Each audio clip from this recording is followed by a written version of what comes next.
Bienvenue sur Instant Geek, aujourd'hui une vidéo sur la domotique. Et oui, la domotique, souvenez-vous, j'avais déjà installé un serveur, je mets le lien quelque part par ici. Et j'ai un copain qui m'a dit, quoi, une domotique pour une prise commandée, c'est ridicule. Et il avait raison, c'est ridicule, mais petit à petit, je vais monter en puissance. Donc là, j'ai ajouté plein de choses, je voulais en faire une seule vidéo, mais c'était trop. Donc là, vous avez la première vidéo de la série qui vous montre comment rajouter un module radio et quoi en faire. Avec en bonus, comment mettre en place des séquences programmées avec Blocky.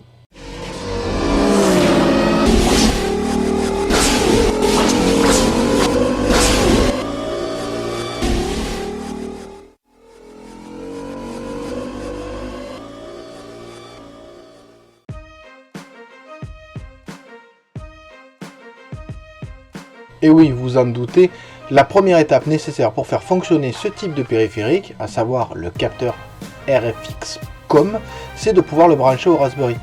Donc vous voyez que vous prenez le câble du périphérique et le câble USB et vous le branchez au Raspberry. Et voilà, c'est terminé. Vachement compliqué.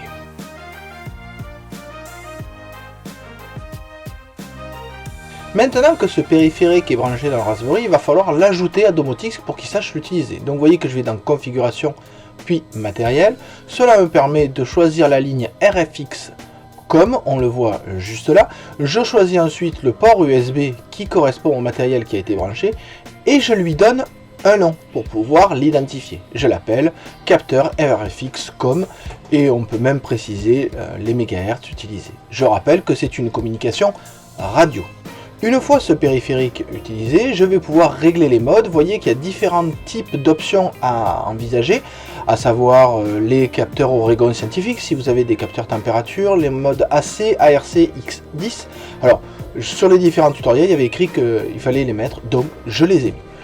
J'ai aussi cherché, car j'aime bien avoir des choses optimisées, à upgrader le firmware. Je me suis dit, tiens, voilà une bonne idée, je vais pouvoir mettre de nouvelles fonctionnalités en place. En fait, non. Il se trouve que quand on regarde les upgrades directement sur le site de RFX.com, on regarde avec la version que j'ai, la Pro XL 1, il y a bien écrit, et c'est écrit en toutes lettres, qu'il ne fallait pas faire de flash pour Domotix. Effectivement, si vous faites un peu quelques recherches, puisque je me suis posé la question, si vous flashez avec Domotix, vous risquez de perdre la communication.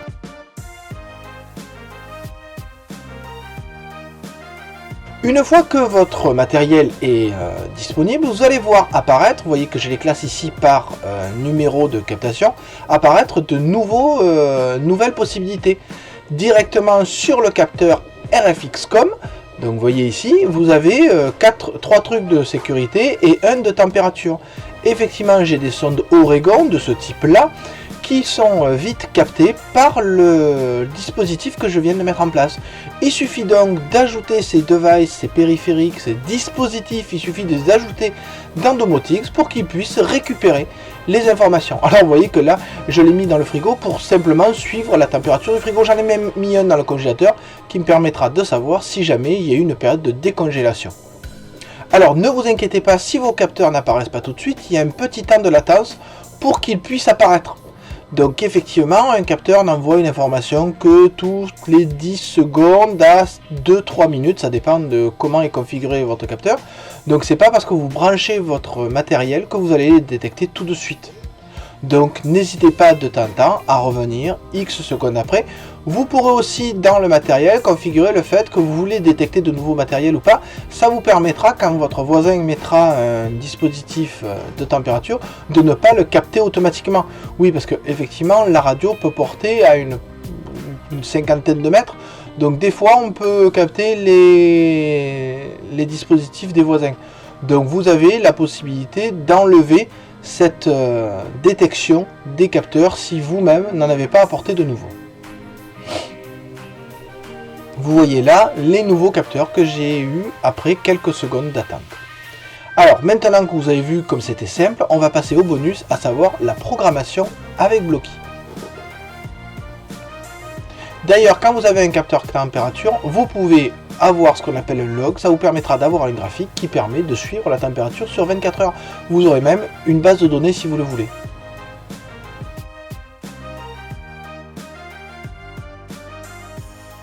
Comme je le disais dans ma vidéo précédente sur la mise en place d'un serveur domotique, on peut lier les capteurs, les dispositifs, pour créer des scénarios. Donc on va dans plus d'options et événements au niveau de Domoticz, et là vous allez voir qu'effectivement il sera possible de créer ces différents scénarios. Donc vous avez d'abord la liste des périphériques qui existent dans votre serveur domotique, et si vous cliquez sur le plus qui est juste en haut, là voilà, et que vous choisissez Blocky, pourquoi Blocky? Parce que c'est le moyen le plus simple de commencer, les autres sont des langages de programmation, là vous le voyez, ce sont des blocs à déplacer. Donc dans Contrôle, je prends if, c'est-à-dire si il se passe quelque chose, puisqu'il faut des conditions, si un élément est égal à un autre, donc si je prends, si le capteur porte de frigo cuisine, qui est un capteur contact, vous savez quand on l'ouvre ça fait un petit clic, un capteur contact de mon frigo est sur ouvert, vous voyez que je peux choisir les différents éléments, alors set, c'est-à-dire mettre en place, je prends un autre interrupteur, cette porte de cuisine, ah non, celui-là c'est pas intéressant, donc j'en prends un autre, prise murale Fibaro, une prise qui est branchée sur une grande lampe, je la mets sur on, c'est-à-dire que quand on va ouvrir la porte du frigo, cette lampe va s'allumer, mais là vous me direz si jamais je ferme la porte du frigo, c'est pas terrible, parce qu'elle va pas s'éteindre toute seule, donc je clique sur la petite roue dentée ici, et je fais glisser pour que ça devienne else if, c'est-à-dire que non seulement c'est si, mais c'est si, ou sinon. Et donc vous avez ce else if qui va se mettre en place et qui va permettre de mettre une deuxième condition, vous voyez, à la suite de la première. Donc si la porte du frigo est ouverte, alors j'allume et je vais mettre, si jamais la porte du frigo est fermée, je vais éteindre la lampe.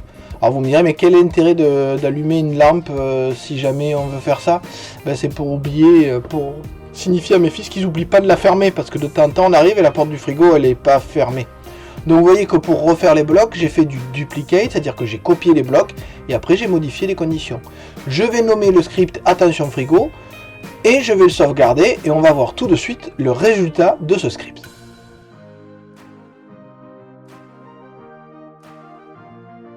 Mon capteur est là, la lumière est là-bas derrière, donc j'ouvre le frigo.